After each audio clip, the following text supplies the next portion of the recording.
আজ কদিন অনবরত বৃষ্টি হয়েই চলেছে। শ্যামলীমার রান্নাঘরের চালের ফুটো দিয়ে জল পড়ছে টুপ টুপ।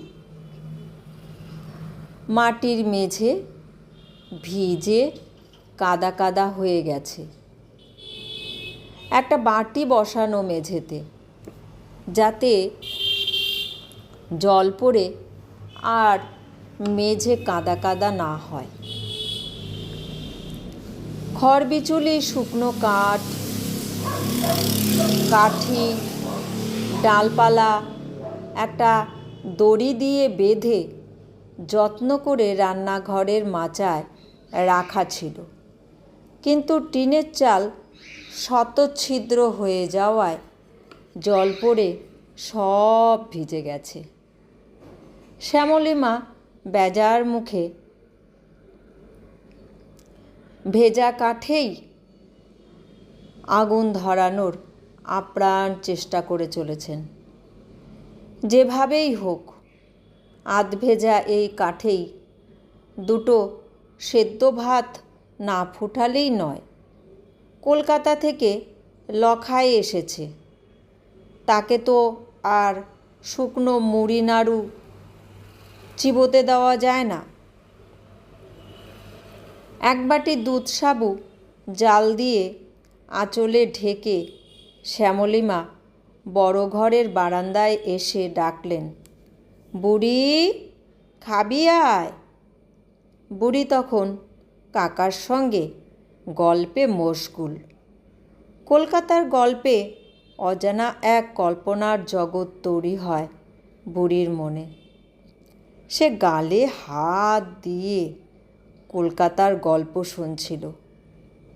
মার ডাকে এক ছুটে এসে দুধ সাবু খেয়েই আবার গল্প শোনার জন্য ছুটে গেল কাকার কাছে। শ্যামলীমা শাড়ির আঁচল মাথায় দিয়ে ছুটলেন রান্নাঘরে। অল্প স্বল্প বৃষ্টি হয়েই চলেছে। হঠাৎ বৃষ্টি শুরু হলো মুষলধারে। বেলা তখন দ্বিপ্রহর। শ্যামলীমার রান্নাবান্না শেষ। রান্না আর কি, ওই ডালে চালে মিশিয়ে সুস্বাদু খিচুড়ি, সঙ্গে ইলিশ মাছ ভাজা, বেগুন ভাজা, গাঁদাল পাতার বড়া, খাঁটি গরুর দুধের পায়েস, সেটাও তিনি ওবেলার জন্য করে রাখলেন। ঘন শ্রাবণে 10 পা হেঁটে হেসেলে যেতে শ্যামলীমার বিরক্তি, তাই একেবারে দুবেলার আহারাদি পাক করেন তিনি।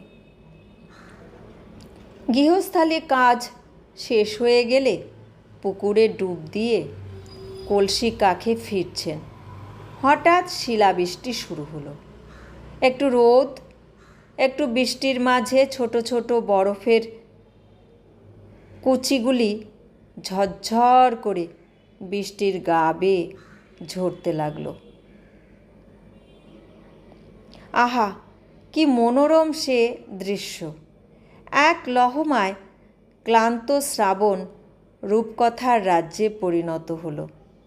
বুড়ি দেখল শ্যামলীমা কলসি রেখে দৌড়ে উঠোনে ছুটে গেলেন। তারপর ইদুদ্দন্তী শ্যামলীমা দন্ত বিকশিত করে শিল কুড়োতে শুরু করলেন তার আঁচলে। এবেলায় আর ক্লান্ত হচ্ছেন না। বুড়ি বারান্দা থেকে উঠোনে পা বাড়াতেই যেই গেল, ছোট একটি গাছের ডাল দেখাচ্ছেন। হুমকির বহর বোঝো, নিজে সারা উঠোনে চরকি ঘুরছে ছোট্ট শিশুর মতো। বুড়ি গবাকে গাছের ডাল দেখাচ্ছেন। একসময় তিনি বারান্দায় উঠে এলেন। আঁচল থেকে বরফকুচির শিলগুলি ঝেড়ে ফেললেন একটা গামছায়। তারপর বাঁধলেন ময়রার ছানার পুটুলি, বাঁধার মতো একটা পুটুলি। কিছুক্ষণ ঝুলিয়ে রাখলেন গামছাটি চালের আর কাঠিতে। শেষ পর্যন্ত গামছা খুলে বার করলেন একটা বড়সড় মুড়ির মোয়ার মতো ধবধবে শিলের মোয়া। তার সৌন্দর্যে বুড়ি গবা হতবাক। তোমরা কখনো শিল কুড়িয়েছ? কমেন্টে জানিও তোমার অভিজ্ঞতা। কি মজাটাই যে হয়, তাই না শিল বৃষ্টিতে?